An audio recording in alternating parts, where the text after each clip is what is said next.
So you can't open your mouth in the shop because somebody will always know more than you do.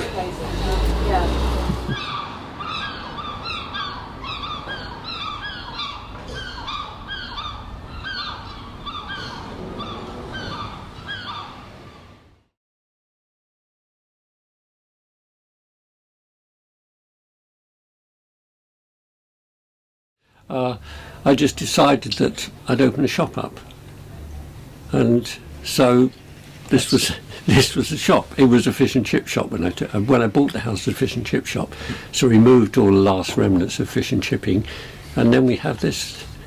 I was going to do work in the evening, stacking shelves at Sainsbury's or somewhere, and I never got round to it because I was so busy doing this, and. That was now almost 25 years ago, 25 years in August actually. Mm-hmm. Well, it is actually, as we say, it is a rummage. I bring things in, I have an eye for things I like. I'll buy a box of stuff and maybe 3 or 4 pieces of things I really want. For the rest of them I put out around the shop. Most of my business is done through other dealers, and a lot of my business is done with people who live in the Old Town, who like a few frippances. We start at 5p, and an average sale here is about £1.50. Well, we sell basically we don't actually sell anything, we sell everything.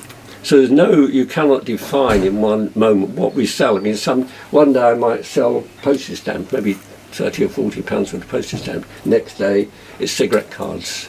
Next day somebody might want a dozen books or something, or plates for a wedding. So they come in, they've got a wedding going on, they buy the cutlery at 15p a time and a few plates at 50p a time to make it up. Cups and saucers bone china cups and saucers seem a good thing at the moment because people seem to like them at the moment to go with their cakes, their little fairy cakes as ever is it. So it's everything. And we can't, and tools as well, we can't define actually what we do sell, we just sell everything across the board. And to make a living today one must do it, or one specialises too much, and that can be fatal. Oh, fish dish. A fish dish.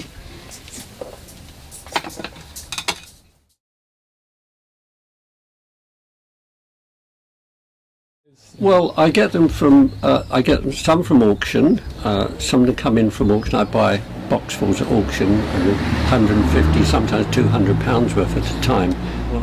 Looking at the back of them is interesting what they've written on them as well, which is a little bit of social history. I mean, I found one just recently, and the woman said, she was writing from Belgium. She said, I don't know what to do. I don't know what's happening. The houses have been bombed. She said, all around me, and my friends have been running away from the village. What do I do? Where do I go? I don't know. The Germans are coming. And it was 1914. I would just see something so evocative like that you can see the fear in the person's.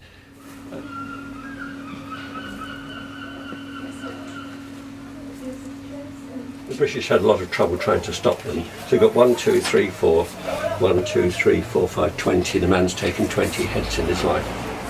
But the delightful thing about it is that it's absolutely right. There's holes that have been repaired in it, and it's dirty. I mean, not great dirty, but it's got dirt on it, and it's a wonderful example of a piece of tribal textile, and I'm very, very pleased to have bought it. And it's still around. Everybody says nothing's around anymore, they can't find anything, but it is all still out there. No two ways about it.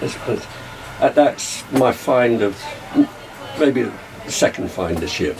It's such a good piece, I think.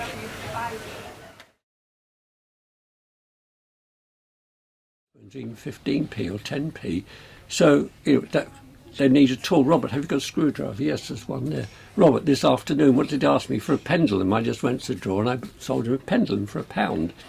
So you've got this. They say, Robert will have it, and it's grown.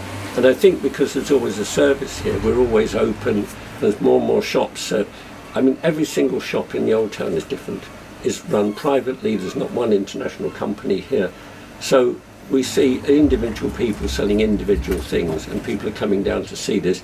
And it's less. They want less and less of this multi-story supermarkets and things like. They want something that is different, and we still supply it in Hastings. Okay.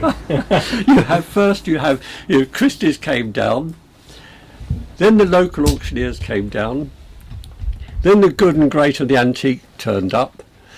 Robert then came in, and then the day after that the dustman arrived. So I'm the last in the line of. But I always find something nice. There's always something to find something of interest.